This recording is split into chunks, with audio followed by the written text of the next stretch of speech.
Anderson Dino.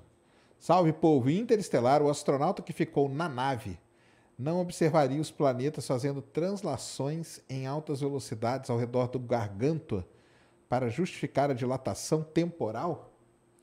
E sendo as translações rápidas, explicaria os planetas orbitando Gargantua sem cair nele? O astronauta daquele primeiro, né? Aquele astronauta fica na nave, aí o pessoal pega a nave e desce lá no planeta de Miller, né? Por exemplo, né? Aí ele está perguntando se você não via o planeta girando loucamente ao redor do Gargantua.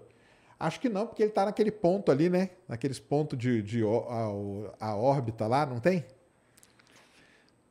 Tem várias coisas aí na pergunta do Anderson. Bom, se eu entendi direito, acho que não entendi muito bem. Eu vou interpretar a pergunta dele. A dilatação temporal no Interestelar, ela é um efeito da gravidade, da proximidade dos astronautas em relação ao buraco negro Gargantua, tá? Então, na trama, o que acontece é que aquele planeta das ondas gigantescas, lá, o planeta de Miller, é isso? O primeiro é. Na premissa do filme, esse planeta está muito próximo do horizonte, estaria muito próximo do horizonte de eventos, e então o tempo no planeta passa mais devagar do que para o astronauta que ficou lá longe.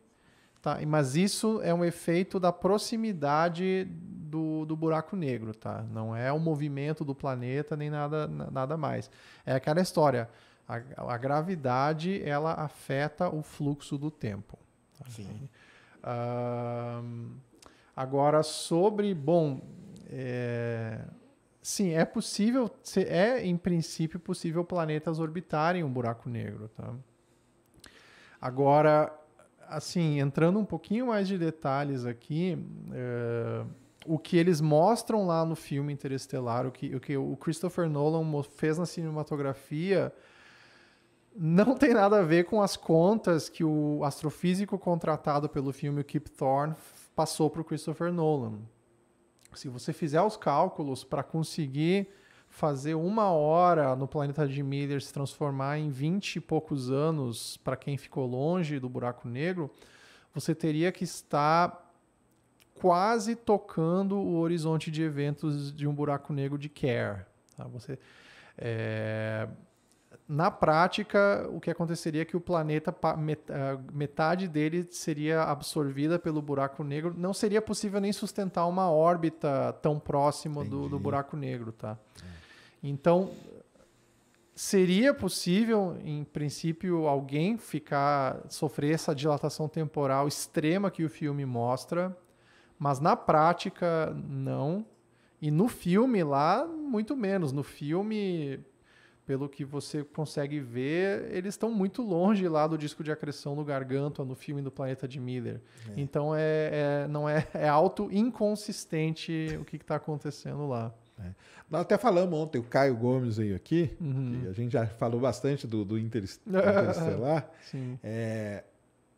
Tem uma coisa muito legal, que a gente até falou ontem, né? Que o Gargantua, ele foi feito toda a simulação dele, né? E antes da foto era melhor representação, né? Sim. Só que no artigo mesmo é levado em consideração, por exemplo, o efeito Doppler, essa coisa toda. Sim. Aí quando o Christopher Nolan viu, ele falou, cara, legal, mas no filme não vai ficar legal. Então ele tirou essa... As plateias não iriam entender o que estava acontecendo. Então, né? Aí para ficar... Mas o artigo que foi escrito pela equipe que fez a simulação ali, no artigo leva em consideração tudo, né? Então, assim, é uma coisa bem interessante. Tudo. Mas eu discordo de que a melhor representação de um buraco negro até aquele momento foi feita no filme Interestelar. Não. Olha.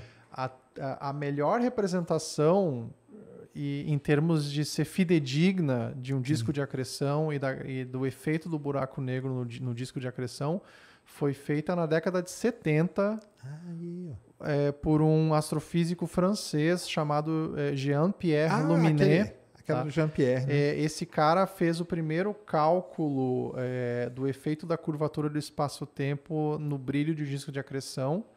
E daí o que ele fez? Ele, na época, os computadores eram... Eu conversei com o Jean ele me contando essa história aí, lá no escritório dele, daí ele tem impresso...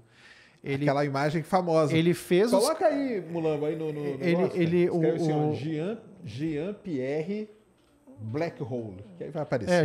Jean-Pierre Luminet. Então, o Jean-Pierre, ele desenhou, ele fez os cálculos do efeito da curvatura do espaço-tempo. Isso aí, exato, é isso aí. É isso aí. O Jean-Pierre, olha só, ele calculou isso aí e depois, como não tinha um software gráfico para poder renderizar isso aí, ele contando que ele pegou um papel nanquim e ele desenhou à mão em cima das soluções da equação. Tá? Então, isso aí é muito, assim, é tão assim bonito que nem a renderização do Interestelar? Não é, claro que não é, né? Você consegue ver os pontinhos que ele desenhou no papel nanquim ali, você consegue identificar os pontinhos do pincel do Jean-Pierre. Mas você pensa, 1979, tá? E o cara, ali aparece o efeito Doppler, aparece o efeito da curvatura do espaço-tempo, aparece a lente gravitacional. Pra mim, efeito Doppler, para o pessoal entender, é um lado tá brilhante, né? E o outro tá apagado. E o outro tá apagado, né? Isso aí. Para mim, isso foi muito superior do que o Interestelar, não em termos estéticos, deixando claro. Não precisou de um cluster, um supercomputador para fazer. E foi muito mais fidedigno do que eles fizeram no estúdio lá do Christopher Nolan. Aí, ó. Tá vendo? Então, até eu vou parar de falar isso aí, porque eu vou parar também.